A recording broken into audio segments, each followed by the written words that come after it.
Oh, just let me out. That clock keeps ticking like a metronome, and my thoughts keep telling me to get me home, but my balls keep telling me to let me oh, just let me out. Another year without snow, and we are starting to get tired of waiting. The Black Bay line has been incredibly successful, but it seems endless, and time doesn't seem to be affecting them. This video will be discussing the question on everyone's mind about the Tudor Snowflake, and why after so many years we have still not seen the watch, and probably won't for the foreseeable future. I'd like to thank Andrew Light for inspiring this discussion, and if you haven't seen the first part of the video about the new Tudor P01 that I renamed and redesigned, I'll leave a link to it in the description. Also, if you would like your queries or thoughts about any watch topic discussed by a designer, comment them below and I'll write it up. Here's the reality. The watch industry only has a handful of extremely successful brands. I'm not talking monetarily, more around the lines of image and presence.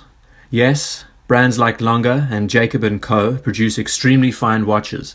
A sale of a handful are capable of rebuilding a village in Africa. But Rolex and Tudor are two names that are better known by the majority of consumers. They have both been able to establish themselves well in the marketplace and have been capable to satiate every tier of watch buyer, from the first-time purchaser to the devotee and to the enthusiast. There is a reason why Rolex is the most recognizable name in the industry. A part of it has to do with hype, advertising, and word of mouth, but even to those who hate the crown, their watches have made serious footprints in history and are highly regarded even by some of the best watchmakers in the world. Both Rolex and Tudor have had extremely good track records in the past. Both brands have found their niche in the industry, and herein lies the first problem. If we look back to some of the biggest technological advancements in history, we can chalk them up to times of desperation. I like to refer back to the First World War often because of just how much changed over the few years. By its end, in 1918, we had aeroplanes, tanks, massive chemical and weaponry advances. The war was the reason why the damn wristwatch became popular in the first place. So what was the reason for this change? Competition. The need to have the advantage. So drawing from that, what we can say is that desperation sparks innovation. Let's bear that in mind. Referring back to watches, if we look at Submariners of the 70s, the situation was a little different back then. Rolex Submariners were seen as tools and used recreationally and professionally. Most men who bought them used them religiously until the very end and didn't treat them with any sort of reverence for the most part. I'm speaking quite hypothetically there. They were tools and were often used as tools. Tudor, who had always been in the background, established to help Rolex sell their watches for cheaper prices, used practically all of Rolex's materials. What's interesting is that back then, the Tudor Submariner lines of watches were held in equal regard. The Snowflake saw rounds in the US Navy, Marine Nationale, British Forces, SEAL teams, Spec Ops, and that's just naming a handful. This watch was everywhere back in the day. There is an incredible Hodinkee Talking Watches video with Moki Martin, and I watch it often because it is so fascinating.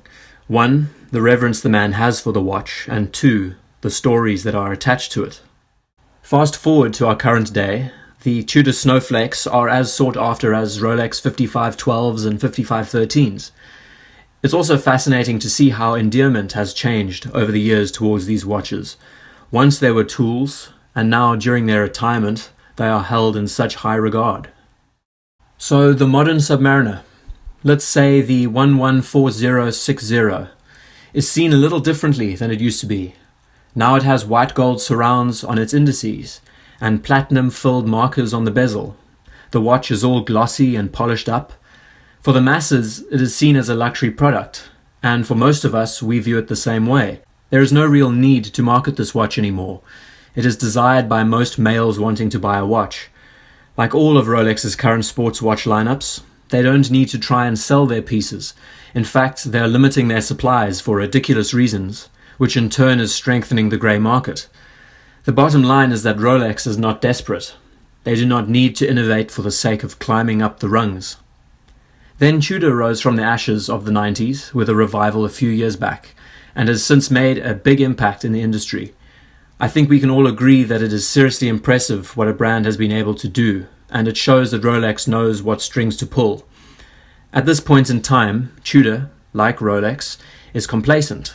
Tudor is not desperate. The crown dictates and the shield follows. Like I said in the previous video, Rolex has given Tudor the space to be creative with their products, but not too creative.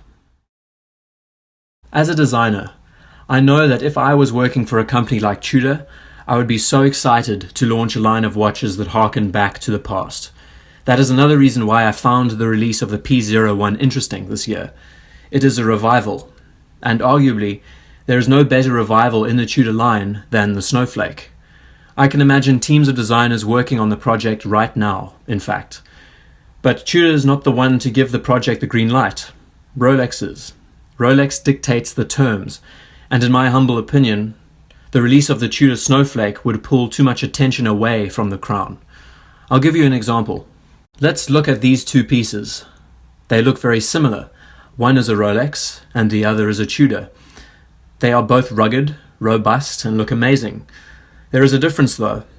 You can buy the Snowflake for a third of the price of a Submariner. So the question is, which one would you choose? Maybe you would take the Submariner, but for the remaining percentage of new time buyers, and even the devotees, they will choose the Snowflake. Bear in mind that the Tudor brand has received such a good rap in recent years that many wouldn't even think twice before considering the Snowflake over the Submariner. Hypothetically then, when would we see the release of a Snowflake, and what would it realistically look like? I'm so glad you asked that question. First, I believe that the Snowflake is an ace up their sleeve, and will only be used in a time of desperation. When that desperation occurs, nobody can really guess. At the current rate of sales, I wouldn't imagine it to be any time soon, but then I don't have access to the boardrooms. We might see it sooner than expected. But then let's talk about the design of the watch. What would we realistically see if it was introduced? Well, Tudor has managed to create its own identity with the Black Bays, the Rangers, and their heritage chronographs. So I would not expect a design of the Snowflake to exactly mirror the iconic designs of the 70s, going back to the point of detracting from the Submariner aesthetic. But looking at the case designs, I would say that the heritage chronograph would be the best fit for the Snowflake case. It has the tapered lugs, the correct scale, and the presence. The next step could literally be a mirror of what we want to see. The watch itself would just be scaled up from its original size of 39mm to 42mm. Something I wouldn't be keen on, but that's just me. I prefer the endearing size of the older pieces. So here are some mock-ups. First, using the current Rolex Submariner case. It looks gorgeous. I would personally prefer this combination over the ubiquitous black on black. Next, I tried using the Black Bay 58 case, and I think we can all agree that it doesn't suit the Snowflake aesthetic very well. It looks cool, but it just looks like another Black Bay. Now the heritage chronograph case, that is when things get interesting. This to me looks like a contemporary Snowflake. And then of course, adding the classic blue dial. It is so easy to create a smash hit with this watch, and I guarantee you that everyone knows that. But time will only tell if it ever comes to fruition, and I speak for a lot of us when I say that we are all waiting, impatiently.